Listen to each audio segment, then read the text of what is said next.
Good morning, everybody, and my colleagues. Today, I am going to give a brief introduction of our Spancal, our new entrant in the Spansa portfolio. Spancal is a combination of calcitrol 0.5 microgram, calcium citrate 250 milligram, and zinc 7.5 milligram. You must be thinking about what calcitrol is. Calcitrol is the most active form of vitamin D3 and it acts as a hormone. Okay. Later on I will tell how does calcitrol gets converted and what are the functions. Second is the calcium citrate. Calcium citrate role is to help in the bone and teeth formation. It helps in the contraction of the muscles. It is also required for the heartbeat, that is a contraction of the cardiac muscles. And major is that it is required for the clotting of the blood. So these are the four main factors for the calcium. And the third is the zinc. Zinc is known as to develop the immune system as well as it helps to keep the fetus in contact. Means it helps the fetus to be in a good shape, you can say. Next, I would say how does the calcitrol is being converted. As you know, vitamin D3, calcitrol is the active form of the vitamin D3. So how does a man gets when a person gets a vitamin D3? Because during the COVID, it has been said that vitamin D3 supplementation has got a very good sale. Every company has raised a very good size of their volume sale, as well as in the terms of the strips, as well as in terms of the rupee value also.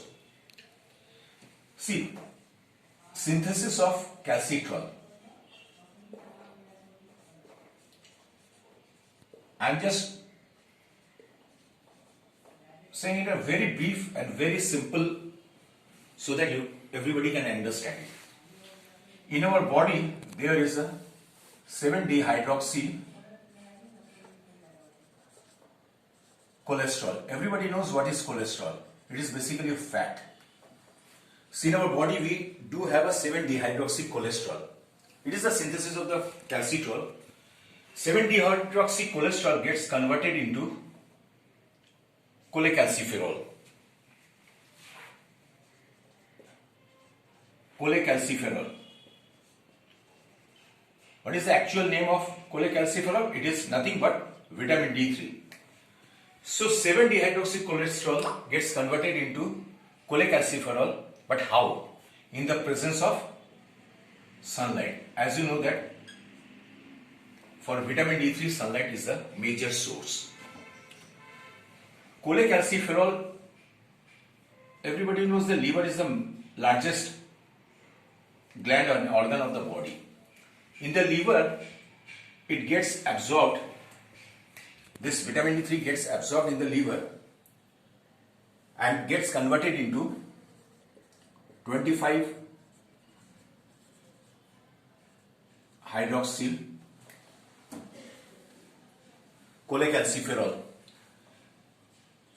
Cholecalciferol. Its actual name is calcifediol. What is calcifediol? So 7-dehydroxy cholesterol in our body gets converted into the cholecalciferol, that is vitamin D3 in the presence of sunlight. Cholecalciferol then in the liver gets absorbed and the conversion and the process takes place and it has been converted into 25 hydroxy cholecalciferol.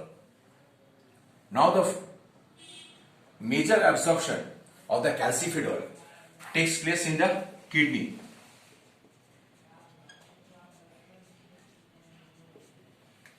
Major takes place in the kidney where it is being absorbed and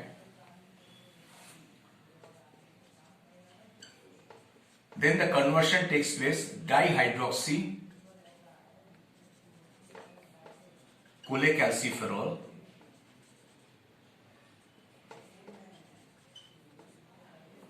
The actual name of cholecalciferol is calcitrol. So this is the actual process and synthesis of calcitrol. From 7-dehydroxycholesterol, in the presence of sunlight, it gets converted into calciferol vitamin D3. Then in the liver, it gets absorbed, and the conversion takes place, and it's been converted. Vitamin D3 is being converted in the 25-hydroxycholecalciferol, that is known as calcifediol.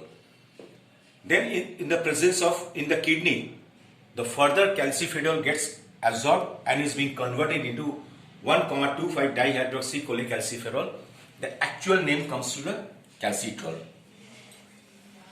So calcitrol is the most active form of vitamin D3. I think this chart will help you to understand, because I didn't have any time to get a brief you all during the presentation in the hotel. So this is the right time where individually you can see and you can go through this synthesis chart. For any clarification, I am always there with you over telephone. There are some, now I'll brief you now I'll put you some points. What are the functions of the calcitrol?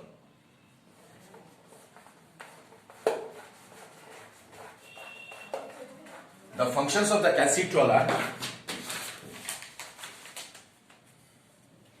functions of calcitrol.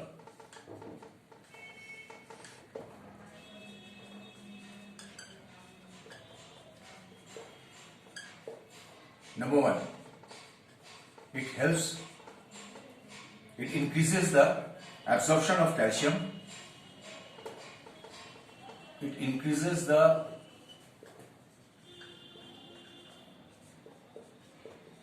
absorption of calcium and decreases the loss of calcium through urine.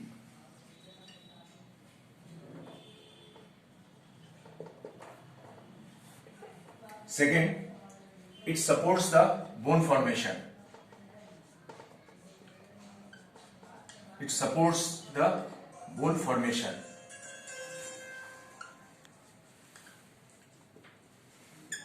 Number three, it maintains the optimum level of calcium.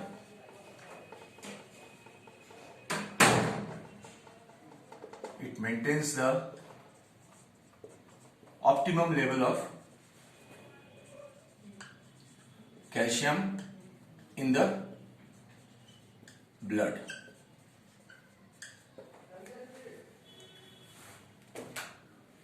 Right?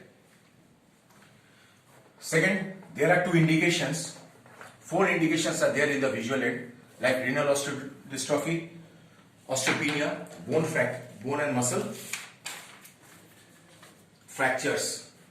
First, we'll come to renal osteodystrophy.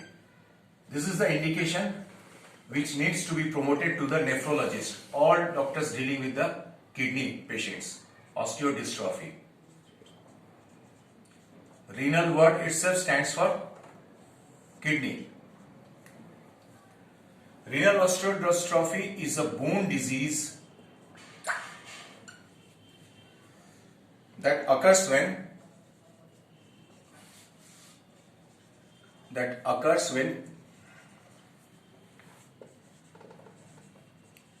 kidney fails to maintain the proper level of calcium,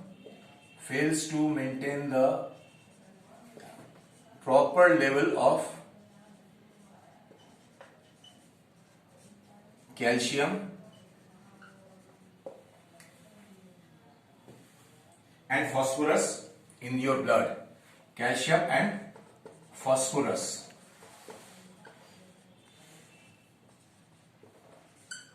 in your blood.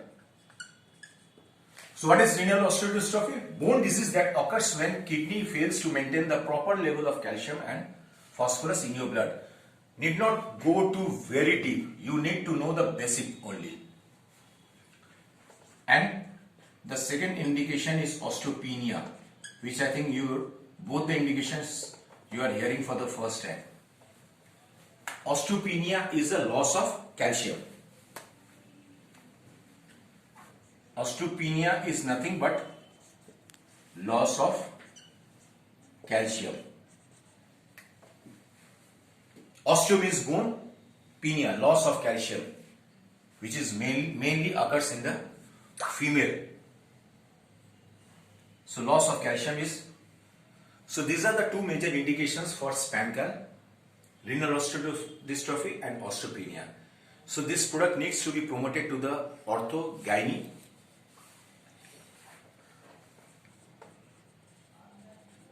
promotion, all gynacs, ortho, physicians,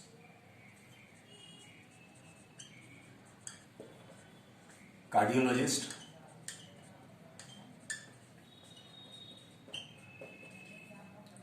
and nephrologist. These are the segments of doctors for SpanCal. I think it is very, I've explained it in a very basic way and in a very normal way so that you can be able to understand. For any clarification, I am always here. So wish you all the best and have a great success of selling SpanCal. Thank you very much.